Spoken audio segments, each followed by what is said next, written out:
Good afternoon, ladies and gentlemen, and welcome to Hadjin Conference for the afternoon session. For those of you who've been here this morning, thank you for staying with us, and those of you who are joining us in the afternoon, you're welcome. This conference is in honor of Lawrence and Dorothy Avakian for supporting Ararat Eskidjian Museum projects. Their contribution made it possible to digitize Professor Vahakan Dadorian's archives, soon to be available online for researchers. Thank you to Bethel College for loaning the orphan dress and a small rug made by the orphans of Hadjin to Ararat Eskidjian Museum. Thank you to Paul and Janice Huber, the grandson of the first superintendent of Hadjin Orphanage, for donating to Ararat Eskidjian Museum family heirlooms, as well as a large rug made by the orphans of Hadjin circa 1900. Thank you, Ararat Home Board of Trustees, for making available this community center. Dr. Haraj Dumanian to Dr. John Dumanian for their generous donation in memory of their parents and grandparents, Ohanes and Ripsime Dumanian. Thank you. Thank you also for Mr. and Mrs. Sinan and Angela Sinanian, to Mr. Vahe Asaturian of Pincraft Inc. Please visit the exhibit in the foyer. All the heirlooms are from the Ararat Eskidjian Museum collection. The format of the afternoon session is similar to the morning one. We will have two presentations, two speakers. Then we will take 10 minutes break for question and answer sessions, followed by two other presentations. The first presentation for the afternoon session is a collaboration between mother and daughter, Araksi and Lori Tatulian. It is a theatrical performance on the life of a Hadjin heroine, Agudine Tatulian. The presentation recounts the story of the miraculous survival of their Hadjin family. The biographies are printed in the programs. You may read the details in the program. Thank you.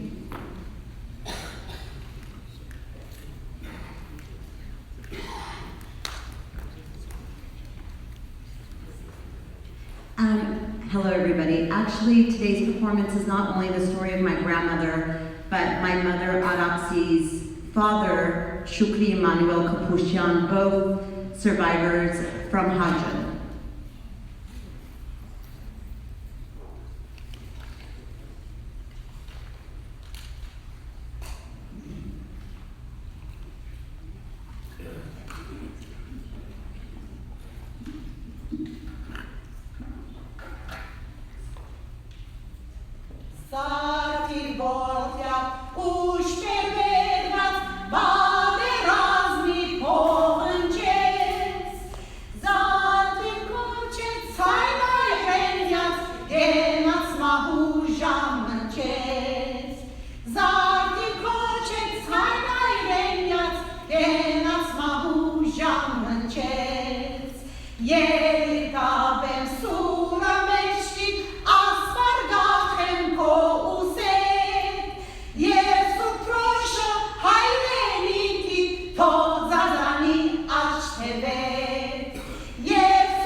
It was May of 1915. The song of spring was in full bloom. The green earth covered in violets, lilacs, yellow poppies, emerald grass.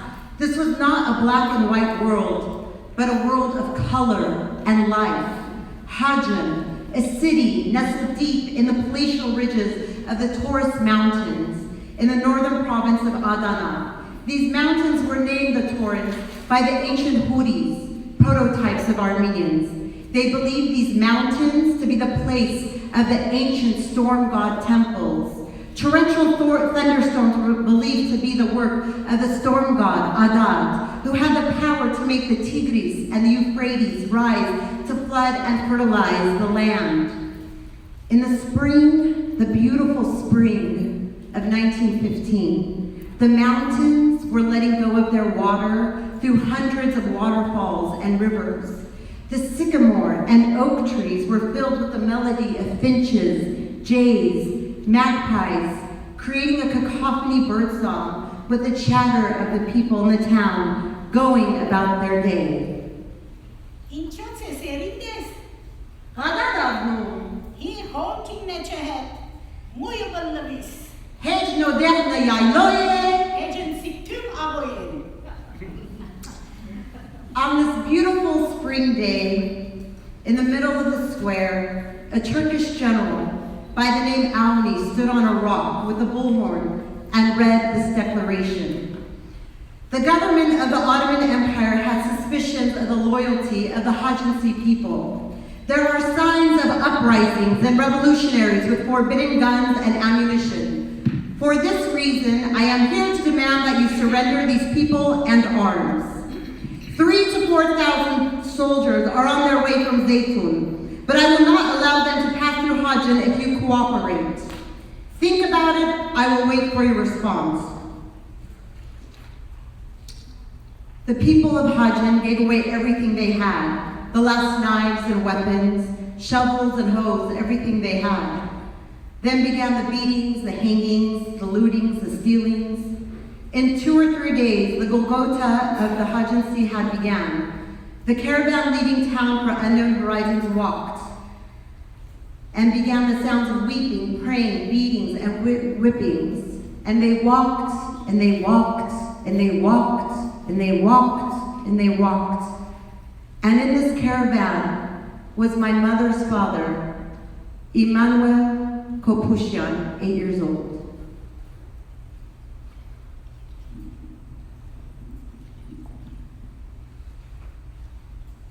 Այս քիրքը իմ հորս պատմությունն է, ուզեմ հարաճապանը գարտամ, հետո պատմեմ։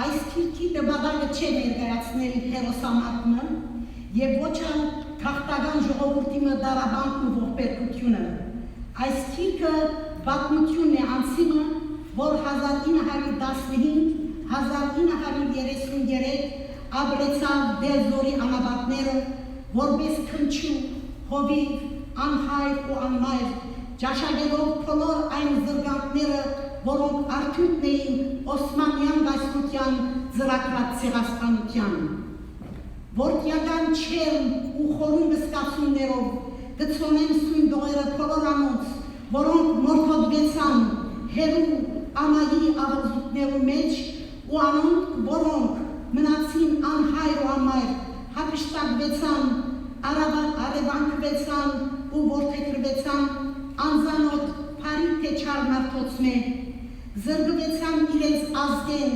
գրոնքեն, լեզուեն ու թերևս տեղմը իրենց երադներու մեջ դեր գփափախե հայ ցեղին գամչը։ Խունգի և աղոտքի դեր գծոնեն սույն դողերը անշիրի մնացած մերելներուս հոգվույն, որպես հոգեհանքիստ, իսկ հորս Շիկրի Էմանուել Կոպուշյանին, որպես ծիրո և երախտագիտության հուշարձան։ Շիկրի Էմանուել Կոպուշյան վերակացավ իր ցեղին ու գրոնքին, այժմ գտնչե Հոլիվուդի Ֆորեսլոն գերեզմանատան մեջ, Կալիֆորնիա շրջապատված իր ցեղագիծներով, խաչը որպես բաղաբան ու հայոց լեզվով արձանագրված քրությունը իր ինքնության և էության որպես վկայաթուղթ։ Աստ հանճի Շիկրի Էմանուել Կոպուշյան։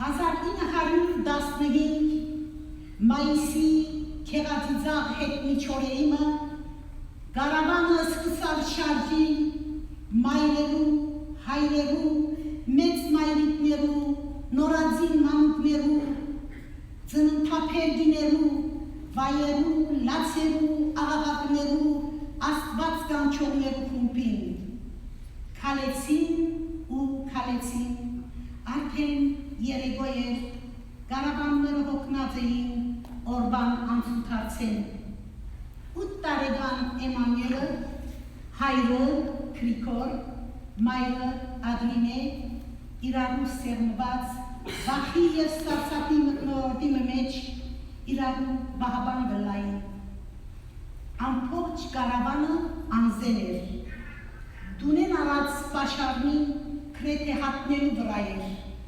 Քալեցին ու քալեցին գիզիչ արևեն այրելով ու ցուրտ գիշերներ են սարելով։ Հայրս Էմանուել առավոտը շատ բանուր, քանի ոստիկաններ մոտեցան գարքերուն ու եկան եւսին, որ 30 տարեկանին վեր պիտի հավաքենք Էրիկ Մարտիկը եւ պիտի դանին քիչ հերու դերեր, որպեսի հոն դուներ շինեն, որպեսի իրենց զավակները եւ իրենց կիները եւ ասկականները բերեն հոն։ Եվ հանրի չափ դարին Էրիկ Մարտիկը 30 տարեկանին վեր եւ անուն այլևս չվերաթարցան։ Քանի շաբաթներ յետ բեդևիներ գային այդ կողմերը եկան եւսին, որ մենք մեր աչքերով տեսան, որ փոսը փորեցին եւ զիրեն փոսի մեջ թաղեցին եւ վրանին քարեցին։ Ու այսպեսով մնացին մեր մայրիկները առանց իրենց ամուսիններուն, զավակները առանց իրենց հորը։ Հետո քանի շաբաթներ յետ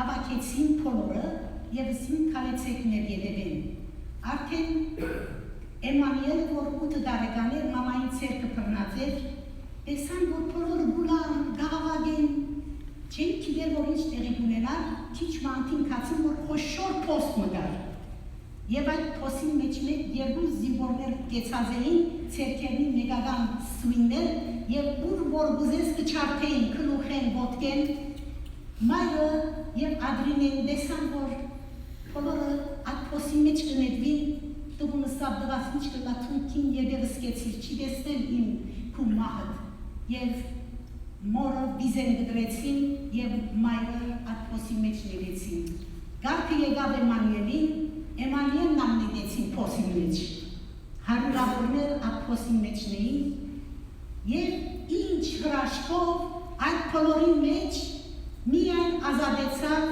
փոքրիկն Էմանուելը 8 տարեկան։ Քիշերեր ցերքերը առնված, ոտքեն զարնված, ցերքեն զարնված, քլուխեն զարնված, բայց արթուն էր։ Երկու արաբ պետերիներ կուքային այդ շրջանները, որպեսի այնտեղ են տեսնեին, որ այս փոքրիկները անուտ ներողություն, քիչ մուզված են, չեմ գիտեր ինչ պիտի ասեն, բայց պիտի գրնամ ասել։ Եկան եւ անոնց փորերը ջեղկեցին, մեջ են ոսկի արձակ հանելու համար, որտեղ մամաները գլել գուտային անոնց, որպեսի վերջին պետք կլար արաբ պետերիներեն հաց եւ չուր առնեին։ Եվ տեսան աս Էմանուելը 8 տարեկան եւ մեկ սիավորսա, որ ասում ալ մերցուր վերջացուր չէ սավ։ Ալլահը սավ ինձի այս զավակը բարգեր դվավ։ Ես 6 հատ աղջիկներ ունիմ, աս 6 աղջիկներում փով ես տղա զավակ մի կուզեմ ունենալ։ Իրարու հետ խոսեցան, գրվեցան, բայց այս արաբ պետերին Ալի Աբդուլռահման արավ իմ հորս եւ թրավցիուն վրա եւ դարավ իր վրանները։ Հոն չէր գիտեր, ինչ պիտիներ, աս արաբ մարդը գիտեր ինչ ըրավ, Ալուրը, Հաբիտը, աղը իրակ խարներով մեհլեմ մշինեց եւ հորս ցերքին վրա թրավ, քանի նոր հորս ցերքին վրա մնաց, հետո նորեն թրավ, վերջը խոշոր ասեր մարավ եւ թերցանմա ավոր նկարեց։ Իմ հայրս ունի այդ նկարը, մեկ կողմը մյուս կողմը ամփոչ այդ ասիրով չեմ գիտեր։ Հիմա եթե ադրպամը պատահի, մեզի տեմ թափ կպանան։ Ուրեմն, հայրս մեծաբուն 18 դարի այդ անաբադի մեջ մնաց եւ իր անունը այս արաբ պետերին եկավ եւ ասա, գիտես, Ալլահը ինձի քեզի տվավ։ Ես այդպես քո անուն Էմանուել չէ, թուն պիտի բաշտես մեր Մուհամմեդ մարգարեն, Լա իլահա իլլալլահ Մուհամմեդ Ռասուլալլահ ասելով ամեն օր Մուհամմեդին պիտի աղոթես եւ թուն իմ զավակս պիտի գոչվիս, քո անունը պիտի լա Շուքրի Աբդուռահման։ Շուքրի Աբդուռահման դառնա հովի եւ այսպես դարիները գանցնին, 16-17 տարեկան եղած ադենը հայրը գուքայինս է տղաս, ես թորնիկներ ուզեմ, պետք է որ թունամուսնանաս։ Այրս չգիտեր ինչ է աս, ինչ կլագոր իր կյանքեն, արդեն մորցած էր իր անցյալը, բայց նոր է, ամեն քիշեր, երբ որ լա իլա իլալլահ ասեր, և կար սաղմոս 23-ը գարտասաներ, դերը իմ հովիվս է սելով, չեր մորցած ադիգա, և գգրտներ իր մորը հորը անունները։ Ուրեմն, կսե վաղը կեզի մեյդանը բիդի դանին, մեյդանը սել է դեր մասան պեշով, հոն պավագան աղջիկներ բիդլան, 13 տարեգաներ ստսյալ, անունց մի որ մեկը որ հավնիս ադի կեզի համակ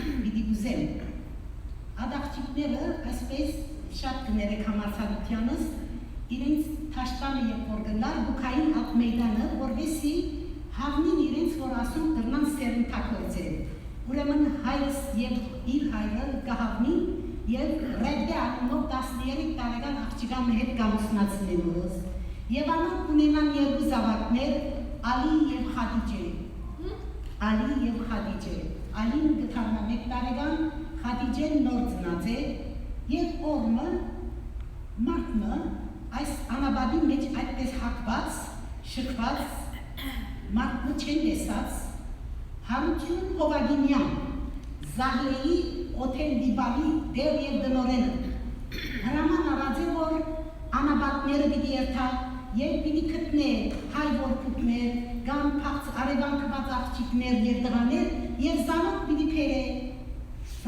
պերը իրենց ծնողներում։ Դուքա Հարություն Հովագինյանը արապերելով կսե հորս Էրմեն թուն հայ ես, վերջը հայերենով գտարնա գսե թուն հայ ես, երբ որ հայրս կլսե առաջին քարը հայերենով 18 տարի է չէ լսած, կփակտվի մարդուն վիզին և գուլա, թուն հայ ես ասե։ Ես հիմա ինձ գսե, ինչ կիդես, գսե հորս անունը կիդեմ Գրիգորեն, հորս անունը Ադրին է, քույրիգիս անունը Ֆիլոր, ուրիշ բանը կիդես, այո գսե, երբ որ ես պզդիգ էի, իմ մամաս շաքանակը խարգեր, քույրիգս ինձ մե առաջ փորձեց արդել, ես իրեն հրեցի և քույրիգս բարավանին թվավ իր ոտքը և այրեցար ոտքը, հայրս արգործ ես մկաշեց ինձի, որ չես համշնա քույրիգի դատպես պանենել, վաղը ասիգա մեծնա հարսլա, ատեղը այրված տեղը տեսնին չեն անում,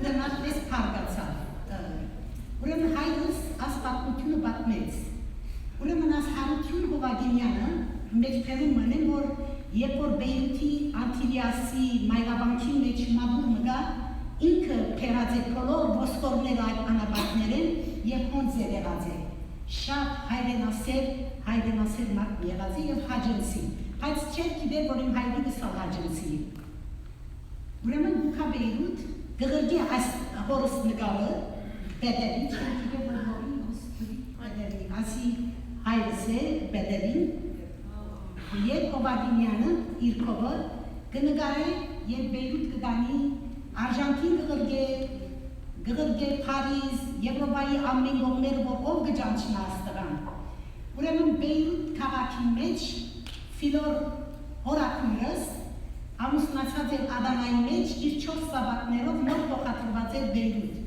Եկեղեցի երթա և հոն եկեղեցի թուրին արջև գտեսնի բեդևի նգարը։ Երթա գգարթա գնայի, որ Գրիգոր, Ադրինե, Ֆիլոր, ասի իմ եղբայրս է սելով կեդին գինա և գմարի։ Թուր թրացի ամոն գատի խավապացներ գուքան չուր գտապեն վրան, դեր հայրս է երթա, ինչ կլա, ասի իմ եղբայրս է, ինչ կլա, եղբայրս է ասիգա, մեկը չունի ատգեզա, պոլորը մերան։ Եվ ուրեմն Հովագինյան թացյա երթա այս անաբատները, գկտնե հորս և գսե, որ ես կեզի մեկ շատ տվա համար բիդի դանում։ Մեկ շատ տվա համար բիդի դանի, թուն կուքույրը պիտտեսնես։ Եվ այն ադեն կուքույրը դա բիդի պատմեն, ինչ որ թու ինձի պատմեցիր։ Այն ադեն կհաստանանք, որ կուքույրը եղբայր է։ Ուզեմ գարչ կապել, որտև ժամանակը շատ քիչ է, ուրեմն քույրը նույն պատմությունը կպատմեի Հովագինյանի, որ եղբայրս ինձի հրեց և լավ ձեծ նգերակորմես։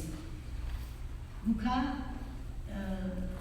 գպերեն հայրս, Բեյրութ։ Դարին մեկ չելոքցած, օչիլոք, սերքով գուդե, քաղաքագործությունը սպազը բացարձակ գոյություն չունի, բայց հսկա, թերապեն, 6 ոտք 4 մարդ մտածած է, բայց բեդևի է ինքը։ Ուկա և բոլոր ժողովուրդը Բեյրութի մեջ թիրո կեմպ մգար, բոլոր հաջինցիները քրեթե հոնավակված էին և բոլորը կհավաքվին, որ քերին պիտի կա ասելով, անգի հետո իմ հորս անունը մնաց նաև քերի, բայց ինքս ավ ես Շուքրի եմ, քույրս ավ որ ոչ քո անուն Էմանիել է, Շուքրի չէ, Էմանիել է քո անունը, ուրեմն քիշերը դլողցնեն իրեն, հետո անգողի մգուդան որ բարգի, ինքը չի գիտեր անգողի ինչ է, որտեղ միշտ քերի նվարգած է, վերջի վերջո մեկ շաբաթ են հետո գսե ես պիտի երթամ, որովհետև ես ոչխարներ ունիմ, ես գին ունիմ, երկու զավակ ունիմ,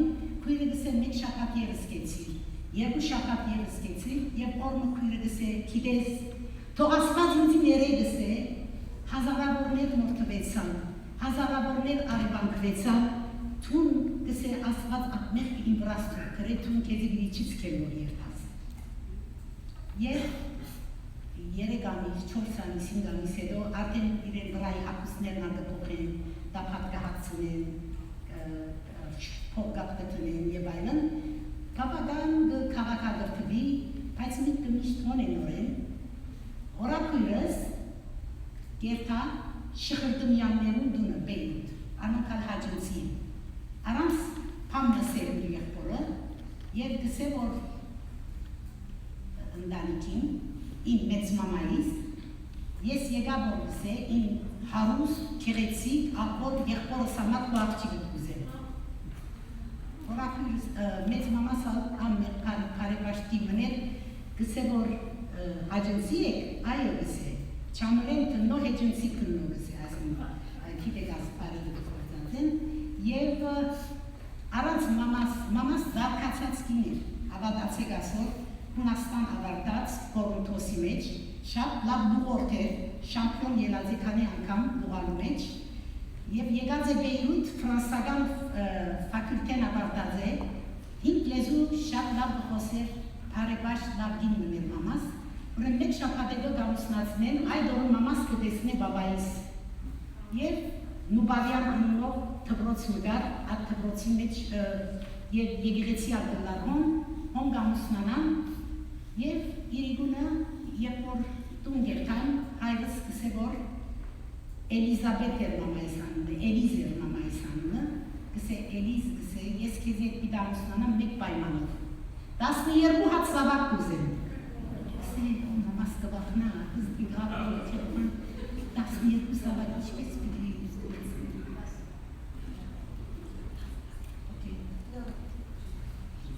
That's about it, No.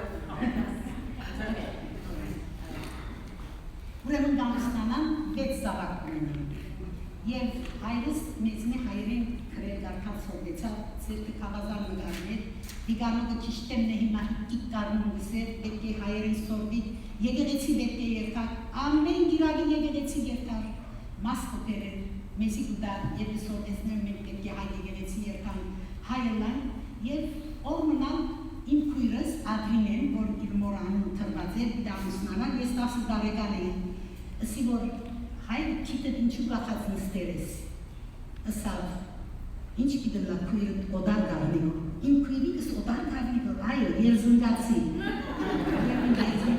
օդար էր խոսանարկացի, ես այնադեմ իրենսի, որ հայրիկ ես եթե մեծնամ հաջնցի պիտարհանին էր վիրատորամա, անոր համար դեր դապերին է դամուսնացա, որովհետև հաջնցի էր։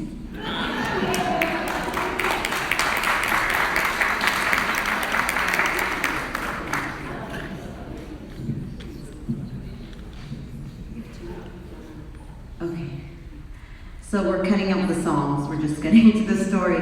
That's a nice transition. So, Der Datev's mother, Aglune Tatulian, was my grandmother, and now I would like to tell her story. But right before I do, these pictures were taken right when my grandfather was found in the desert. These are his sister, and this is Hovagimian, who found him in the desert. and this was his Bedouin family that Hadjin documented all of this. He did some amazing work. And this is the family, and this is my grandfather, but we'll play this later. I don't even know if there's sound. One moment. Oh, what's happening? That's okay. If you can't, that's okay. Yes, Chairman. Play the video. No, okay. That's okay, Go to this, press play. I work on it. Sorry, yeah, this one. One moment. Oh, right, there we go.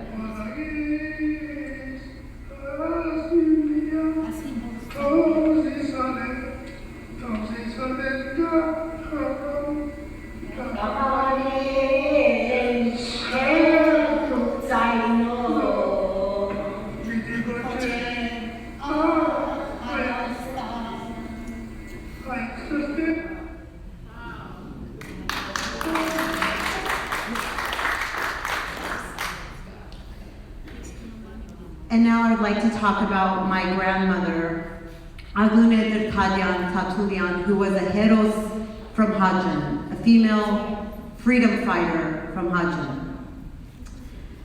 Hadjin Tatulian was a girl with flaming red hair, intense brown eyes, and freckles on her nose.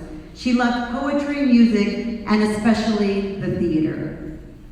In 1909, at the age of 10, Hadjin's father, Hadjin Tatulian, was murdered in Osmaniye in the Adana province during the Adana massacres.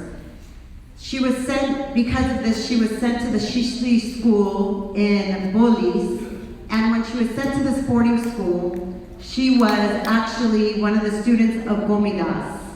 And she would say that when she remembers Gomidas, and she would say that when Gomidas would walk into the room, he was actually very funny. He had a great sense of humor. And every class he started off with a joke. And this is one of the reasons I named Lodi is because of Gomidas's, this is Gomidas's original recording of Gomidas singing Siravor Lodi.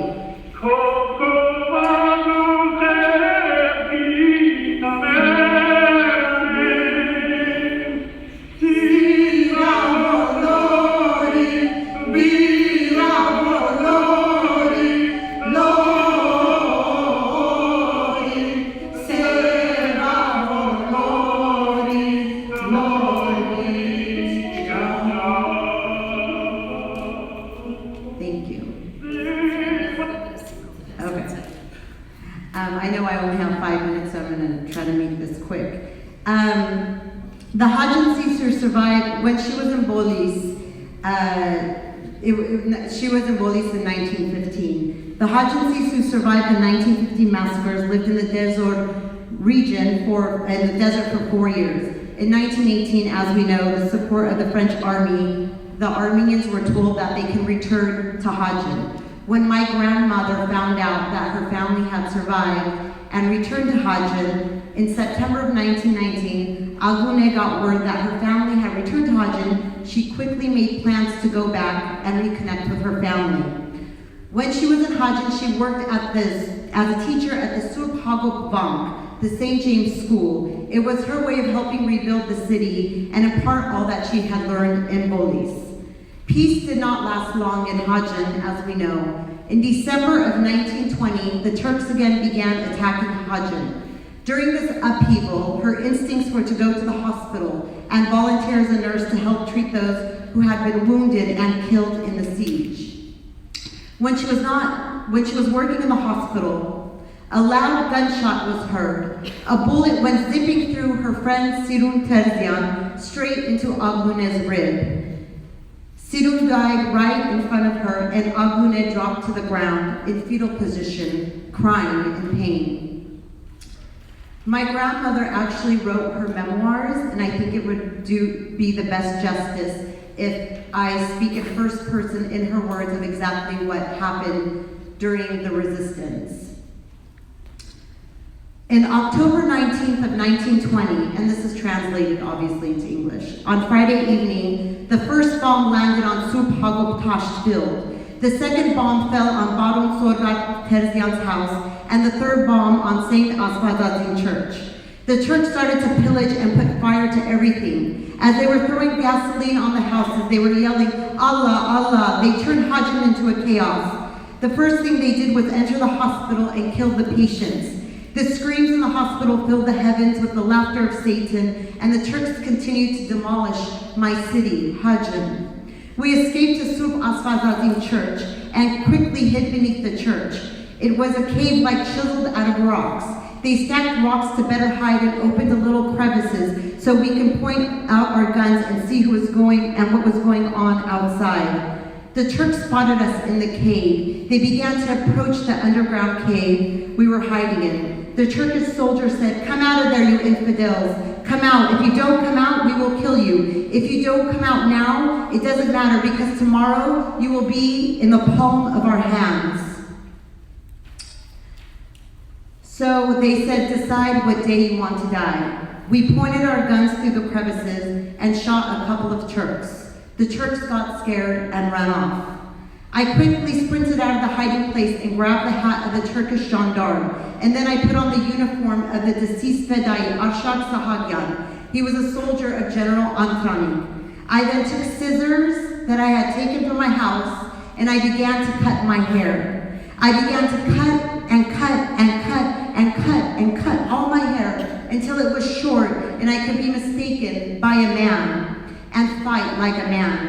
I also did not want to die and be taken advantage of as a woman by the Turkish soldiers, and I gave myself the name Garabed. Godorazan kut hayret olan ana bakarta şekeradan gradlu sura yeran hiçkalan rupen yazduna ahıran veran miyayla bereta hacın nasirun içuçi şarjı abarar zeytun miyayla bereta hacın nasirun içuçi şarjı abarar zeytun. And I'm just going to take 1 minute to end it with this. In her memoir, she said, "We all collectively decided to kill ourselves. I stood up and said, let me be the first one to go. Let the bullet go straight into my heart. I want to be killed by the hands of my Armenian brothers with honor and dignity and not by a Turk. Just as someone lifted their gun to kill me, Chavdarian, I think his granddaughter is here, Chavdarian's big hand came down on the rifle and told them they should continue to fight and find escape. For 9 months, my grandmother, with a little boy by her side because she was the only woman in this resistance, for 9 months they fought and they resisted for 9 months, eating whatever they could find. They walked from Hadjin with the little boy by her side all the way to Adana, and she was able to survive. And the story, obviously, there's so much to it. When she got to Adana, she staged a play to raise relief funds for the Hadjinsis who had survived, and the play's name was Artunki Hovide. And then she married right away, she married my father, Devdatev's father, Hofsep Tatulian. They had 5 children. My aunt Maida is here. We were going to sing all these songs for you guys. We'll do it later, maybe afterwards. And the story goes on. So we're just going to end with Otana Viegav. This is the Hadjinsi Kailep song. So if you know it, please join us in singing. And I want everybody to stand up because this is the national song. And this is the bullet that was in my grandmother's rib. And now that bullet is in the Nur Hadjin Museum in Armenia, and this is my father. We did a presentation at the Hadjin Museum. You can find that bullet. That bullet lived in my grandmother's rib for 60 years and made the trajectory back to Armenia 60 years later. And here it is. Oh, that's you. Oops. Okay, here we go.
In original Hadjin language.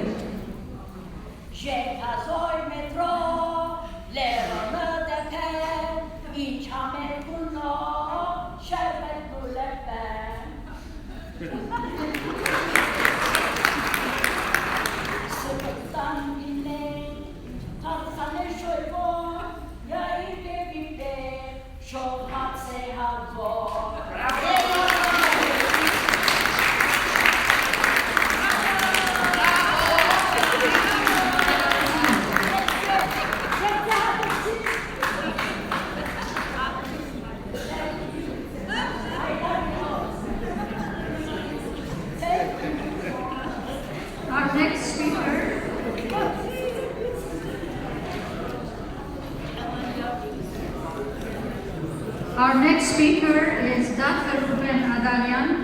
He's the director of the Armenian National Institute in Washington, D.C. His topic is learning and imagining students and teachers.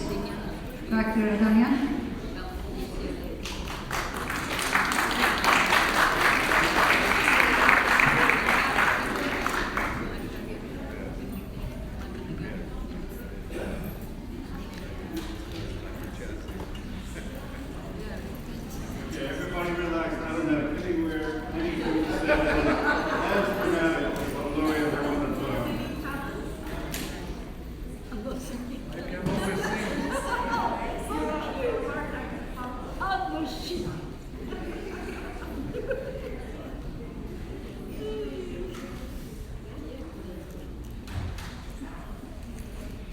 Thank you everyone for coming out. It's clearly been a celebration, but the drawback is you ask a scholar to make a presentation, and that's what you're going to get. And moreover, my interest is actually not so much what the headline says as much as the bottom, the subtext, which is an exploration and my reflections on the importance of American educators, some of whom you heard about already, and which makes my job a whole lot easier. And I want to touch just upon some of their lasting influences upon our community, and clearly what's going on here seems to be, I wasn't prepared for it, part of that continuing and lasting legacy. I want to make just a small starting point, and I love this map because it says Kingdom of Armenia. We've talked about Cilicia, but for the people who live there, the Armenians, it wasn't another country. It was a place called Armenia. Their king was king of Armenia, Takabur Hayots, and they weren't living in anywhere else other than what was properly Armenia, even though his kingdom was patched together, as you can see from this map. I'm not going to go history, I'm just going to go fly right through it. It was put together and taken apart, just as that map shows, and when the capital city of Sis in 1375 fell, which overlooked the great plain of Cilicia from where the Armenian kings ruled. The last of their kings, as someone noted, I think it was Dr. Hadjin, was taken to Egypt. The Armenians from Sis decided that they're a bunch of them, as in happens rather quite regularly among Armenians who believe in snatching moral victories out of total military disasters. They went up to wage one more fight. The last battle for the Kingdom of Armenia actually happened at this place called Bakhka, which is, as was noted, where the kingdom all along got started, quite a formidable place. And even then, as the story goes, when these folks lost Bakhka, then it is there that they move up further into the mountains and that the town of Hadjin becomes populated. And clearly, at this point, you're not only far past the Cilician plains, you're far past the Taurus Range, you are now at the very peak of the mountains, and this is why this town exists, with its hiding inside those mountains, and the very peak of the mountains, very top of them, you can see. There's nowhere else to go, and indeed this is where they find refuge.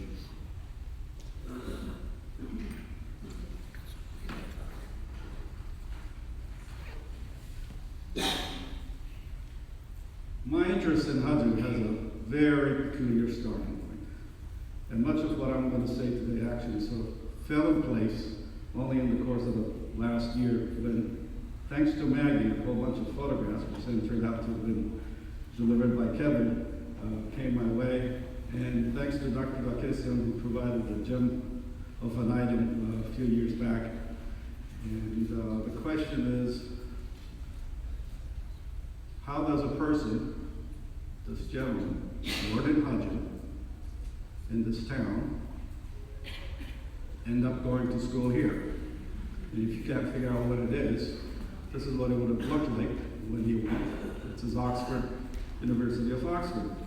And from there he went to the University of London, University of Paris, Sorbonne, Leipzig, Lausanne, Zurich, and even Basel.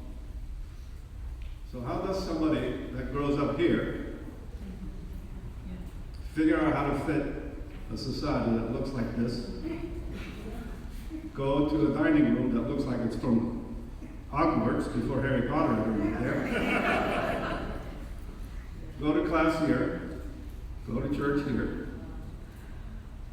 A whole town can fit in one picture, and he goes to school this town. If you don't recognize it, now you do. And of course, a city that has no sidewalks, and here in Paris, of course, everybody's living on sidewalks, and if you look closely enough, maybe that's even Toulouse-Lautrec standing in the picture, who knows? How does that happen? As it turns out, nobody asked that gentleman what in the world was he up to, and he never said, so we don't have an answer. But there is an explanation, and it seems to start with this gentleman by the name of Jackson Coffey. He's the first American to land in Hadjin. This is 1861.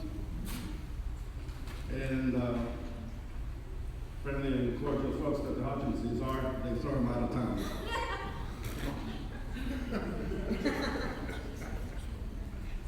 But nonetheless, Protestantism does set foot in town, and this is the picture of the first Protestant church in Hadjin.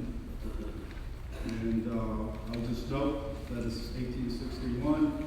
Jackson Coffin has arrived with his wife as preachers. However, they move on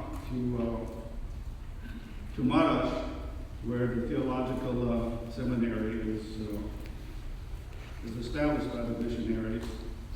And it was only a few years later that in Hadjin's house, the first Protestant congregation gathers. In 1879, Mrs. Coffin, and we'll see why, comes back and establishes the first girls' school. And in 1892, Dr. John Martin organizes the secondary school for boys. Now, if you look closely at what this little obituary of Mrs. Coffin says, and I'll only read it from the bottom. Stationed first at Aintab in Central Turkey Mission and then at Hadjin in the mountains, this is Mr. and Mrs.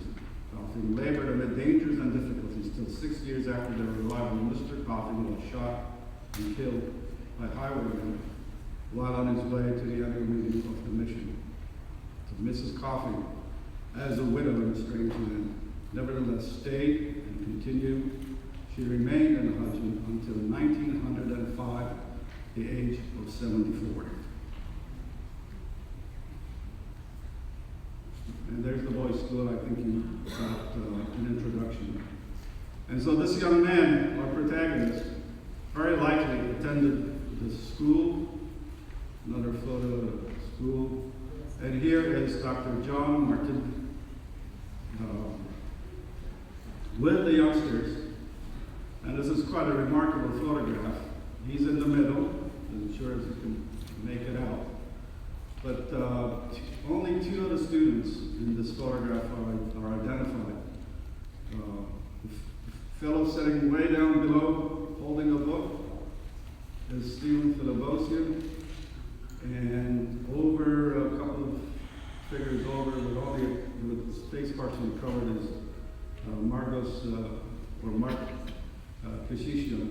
And I suspect that our protagonist is actually the rather tall fellow standing right behind Dr. John Martin.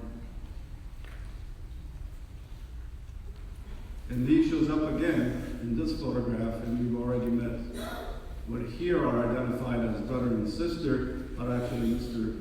and Mrs. Barker, the missionaries. Clearly, it isn't just schools that they're building, and as you've already heard, the atrocities all around Hadjin, even though the city was the immediate town sphere. Nevertheless, there are lots of youngsters who need caring, and they're always being gathered and put together. And I think we came across this photograph. Barker being the fellow in the back with his wife and children sitting in front. I'm just going to flip right through a few pictures just to show the enormous effect that the Americans had just in the character of the people of Hadjin. And you can see the boys these boys clearly have just been brought in, and there's an easy clue to telling. You notice their heads are shaved. That used to be the first thing that anybody ever did to any youngster that was taken in. But here you can see some of the boys are already smiling with their hair grown, and they're grown up into young men. Of course, in the case of the women, the contrast is just incredible. The penetration, the arrival of these missionaries who trekked over these roads, that's been described to you. This is the county they lived in, is just dramatic for this population. This is a letter that Dr. Barker wrote. I came across this letter years and years ago and couldn't quite figure out what it's all about. But as I pieced together this story, it finally made sense, because look who it's addressed to. Alexander Graham Bell.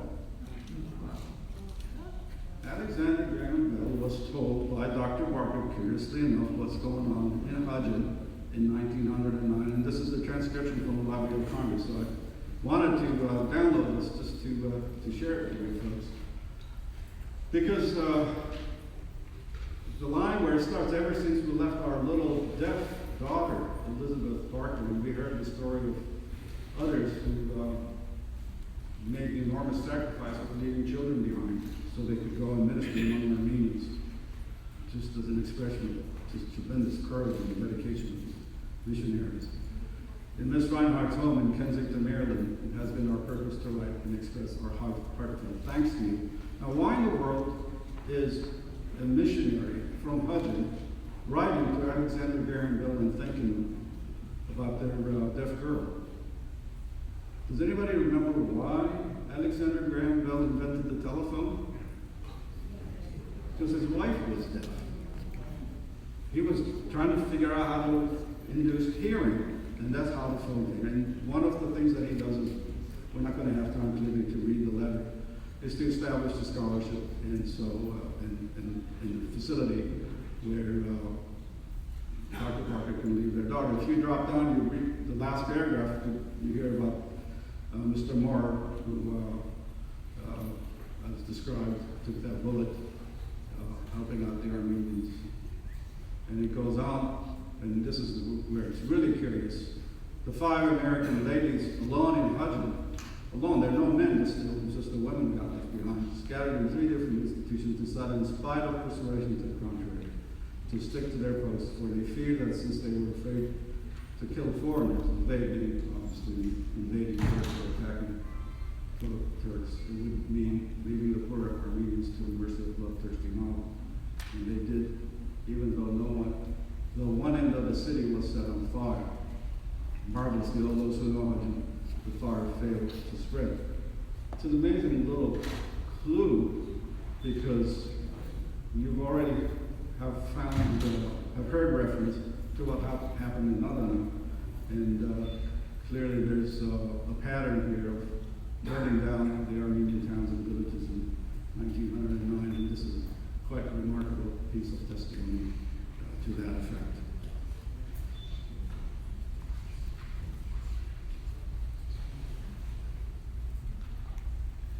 I'm going to be talking obviously about the Protestant community, but I wanted to be sure to share as well that all of the Armenians, all of the various denominations clearly were striving to educate their youngsters and building schools, and this is one of the apostolic churches, which I've seen variously described as so agencies can clarify that one for me. And here you can see that they built a school right next to it.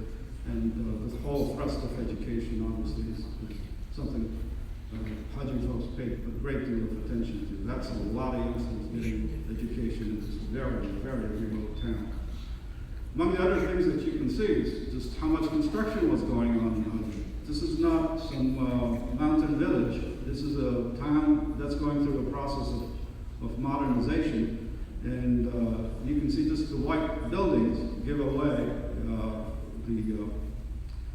the fact that there's this significant transformation, and Hadjin is in the midst of change and clearly towards modernization. And then I came across this photograph of someone who's obviously in the construction business and taking a whole lot of pride in his profession, because he holds his saw in his hand. This is the Izmirnian family, and I got stuck on this picture because as I'm reading who they are, the fellow in the middle is Shimon Izmirnian. Now I have to admit, I heard a whole lot of Hadjin today, but the last time I heard it was like 40 years ago, and Shimon Izmirnian was the man who spoke it to me as, of course, somebody from Hadjin. And since we're showing family photos, I came across this other one, and I'll share that as well. This is the Mongolian family, and you can read, it says the youngsters of the Mongolian family. And clearly, I suspected you'd be here, but I'm going to poke a little fun at you folks here. This is just about the most chauvinistic picture that could have been taken. Wasn't there one female Mongolian youngster?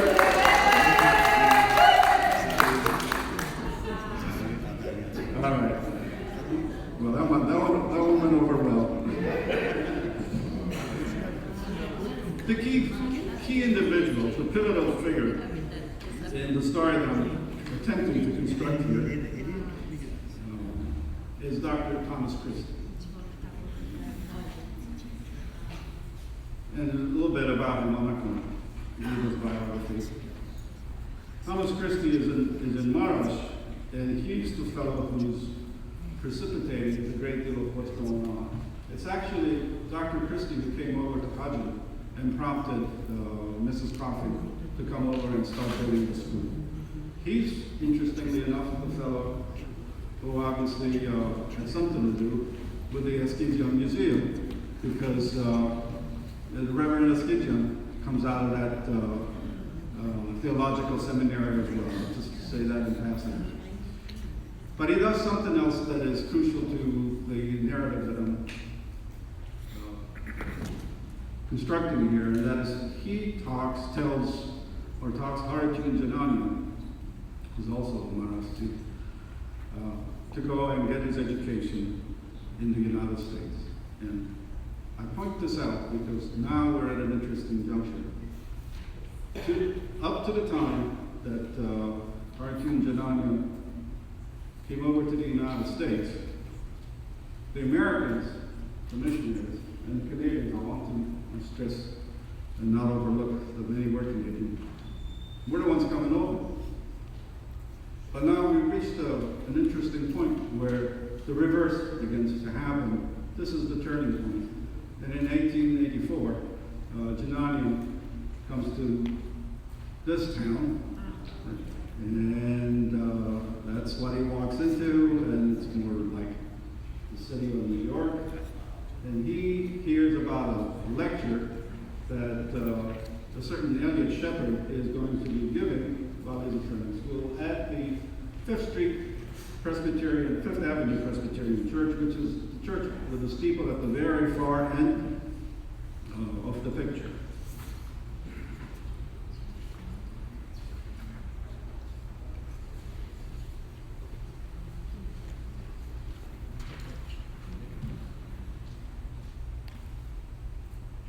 There, now this Mr. Shepherd happens to be Colonel Shepherd, a Civil War veteran who has become a very successful businessman in New York City. He owns a newspaper, and he's married to this magnificent lady called Margaret, who happens to be the granddaughter of this fellow. Anybody recognize him by chance?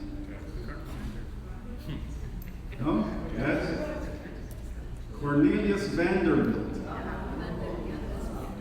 So when Hadjin Janani walks out of that church and decides to go pay a visit to Colonel Shepherd, he's literally walking a few blocks down to these houses and knocking on the doors of the most wealthy family in America. And Colonel Shepherd is actually very impressed by his presentation and gives him the funds to go and start his school himself. He must have been a very persuasive individual, and sure enough, and I'm compressing a great deal of history and I'm going to skip a lot of what's in between, eventually ends up founding what's known as the Asia Minor Apostolic Institute in the town called Konya. And you can see how rapidly that school grows. However, Mr. Janania is somebody rather fascinating, but I note here, since I came across this newspaper article, as to what happened in Marash, because it reflects back, and somewhere in the middle it says it's reported that thousands of Armenians were killed and many hundreds wounded. The American Theological Seminary was plundered and burned, and 2 of the students at the institution were shot, one being fatally wounded. To stress that anybody going and anybody coming is taking very, very serious risks. Jananian right away starts, apart from founding a school, actually he founds 2 schools, but I'm going to talk only one. Now he starts gathering orphans and orphanages, creating orphanages in Marash as well, and all over, and this is just a few. He creates like half a dozen of them. He's a very dynamic individual. But then he goes on to do something thoroughly American, and clearly he was picking up a lot of good fundraising skills from the ministers and the folks that he was meeting here. And in his book, 10 minutes, I'm never going to get to the end of this. He published this list of members of the Institute. The members of the Institute, if you can find it, provide $100 to join as a member. But that $100 in those days is literally worth almost $3,000. So Mr. Jananian is raising a fantastic amount of money. But he's so imaginative, he does something else. He also buys up a whole lot of land right up in the big valley, San Joaquin Valley. And he is literally the founder of this town. Anybody recognize that town? While he's doing all of that, he finally hands over the directorship in 1901 to this gentleman, and he's the Hadjin I really wanted to talk about. And this is Dr. Hadjin, the key figure. And again, I will only note one line out of this biography, and that's the 1898 line. Dr. Hadjin, Armenak Hadjin, was something very different than all the other Armenians who came to America in those years, most of whom studied theology, many of whom studied medicine and pharmacy, but he's very likely the first one to get a PhD. So now we're at another juncture, and he now is running this Konya Institute, where he's now creating in this town, which you'll note, unlike Hadjin, is not in the mountains, and unlike Hadjin, is full of mosques. This is a very Islamic city in which Dr. Hadjin is now running one of the critical institutions described as one of the citadels of higher learning that grew out of the missionary educational effort. Dr. Kevin Starogin brought up, and I'm going to skip all of this unfortunately, on all the contributions that the American missionaries made, the education ones. And I'll share it with you, but I added a whole bunch more, but for me the most interesting one, I think, in terms of where I'd like to get our story going, is the importance of elevating the teaching profession. Teachers weren't necessarily all that well respected, even though teaching was something that learning, at least everybody was subscribed to. And what exactly was Dr. Hadjin teaching? There's this document where all the classes at the Apostolic Institute are listed, but I wanted to show what you did as a senior, and if there's anybody who's has gone through their, who remembers going through their senior year, look at the list of classes that they had to take. Bible, English, Armenian, Greek, French, history, geology, psychology, logic, ethics, philosophy, history, law, biology, political economy, international, rhetorical, but there's something just amazing about this list, which took me a long time to figure out even myself. This is an Armenian school. Most of the students, 90%, 95% are Armenians. We're in Turkey. Everybody's talks Turkish. And it's a very Islamic city. And what in the world is this document? What's amazing about this thing? They're using American textbooks, and clearly they're teaching in English. Now, why is this report in existence? Because it's going back to the board of directors of the school, all of whom are Americans. You'll find only 2 Armenian names. Mrs. Jananian, who's actually a Philadelphia born girl, and Mihran Salisian. And naturally, now you know, where's he from? The only Armenian, ethnic Armenian on the board of directors of the Apostolic Institute has got to be from. Come on. It gets a little better. Because I did a little genealogical research and established that he's actually my great-grandmother's first cousin. Pretty interesting, huh? In that report is something even more valuable, and it's this list of the faculty. All of these people who were teaching. And it's just a list of names. But remarkably, and as I said, thanks to Dr. Sakesian, we actually know what they look like. This has got to be one of the most invaluable photographs surviving from 100 years ago, from before the Armenian genocide. Because if you just look at it, just look at the photograph, It's a picture that could have been taken anywhere in the world. It could have been in Europe. It could have been in North or South America. They're all, virtually all Armenian. But by their dress, by their appearance, it's very clear we have crossed from ancient Hadjin into the modern world, and the man at the center of it is obviously Dr. Hadjin. One of the students, Armen Shiroyan, wrote his biography. Fortunately, it's in English. And there was a last paragraph in one of the chapters that I just thought said everything about Dr. Hadjin. In Konya, I found one virtue of praiseworthy understanding between Mohammedans and Christians, especially between Turks and Armenians, which I had not found anywhere else in all my journey. The relations between the two nations were more than just friendly, indeed, they were brotherly.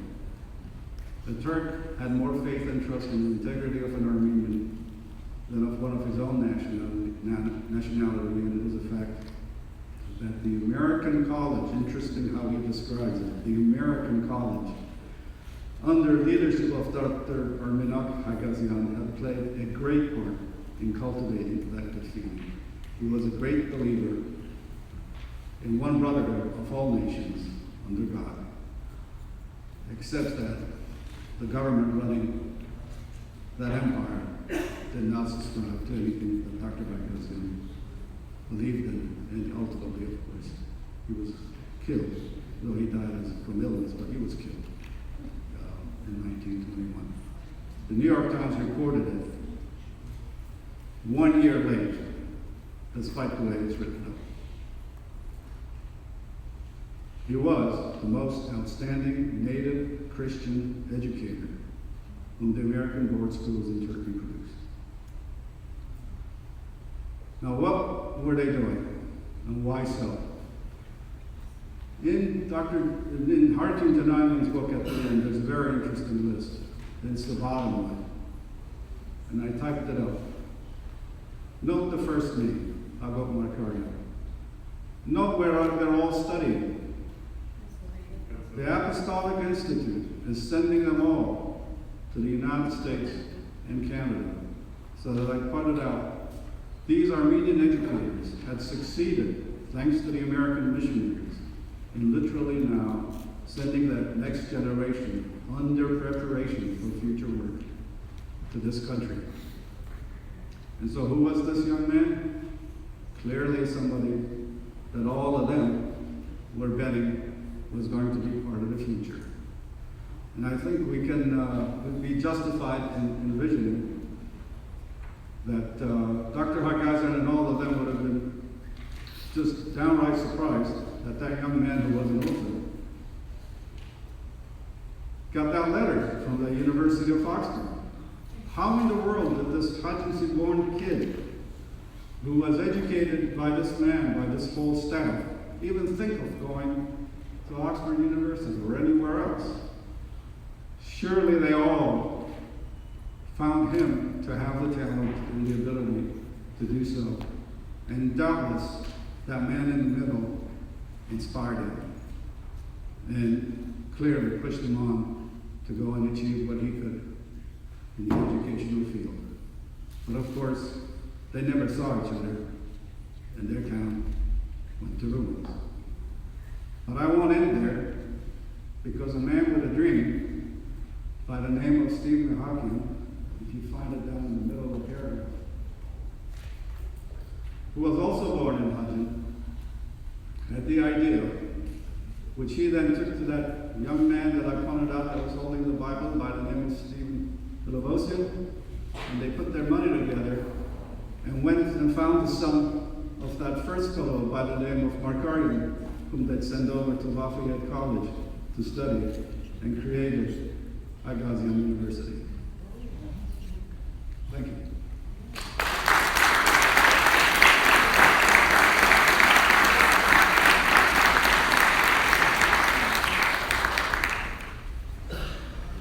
Thank you.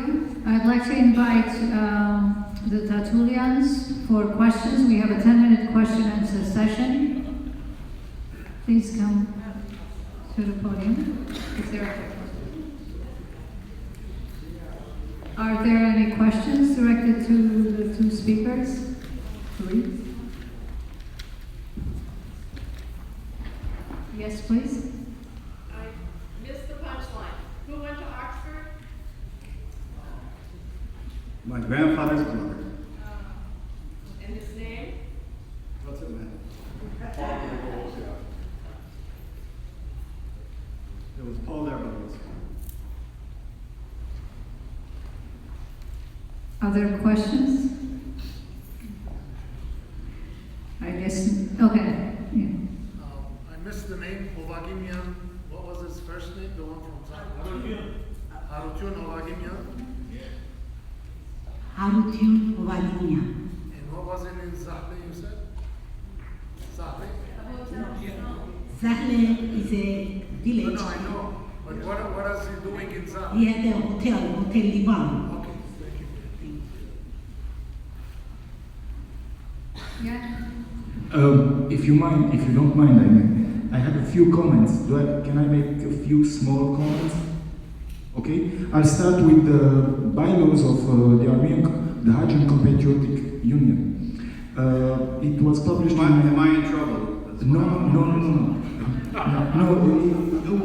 In 1949, they published their bylaws, and the sentence goes like this: Article 6. I'll read it in Armenian. Միության զգրնա անդամակցի 18 տարի կրացած եւ արագան սերի պատկանող յուրաքանչյուր հաջնցի. That's enough, I think. Just reading what you said about this is about Hadjin Ovagimian. Hadjin Ovagimian salvaged several people, not only your grandfather. Okay? For instance, yes, one of them is Kurt Sarkis. His name, well, that's the nickname we know about. Kurt Sarkis. Do you happen to have other names as well? I mean, and plus about Hadjin Ovagimian, he happens to be a Dakessian. But he had to change his family name because he was persecuted actually by the Turks. Thank you.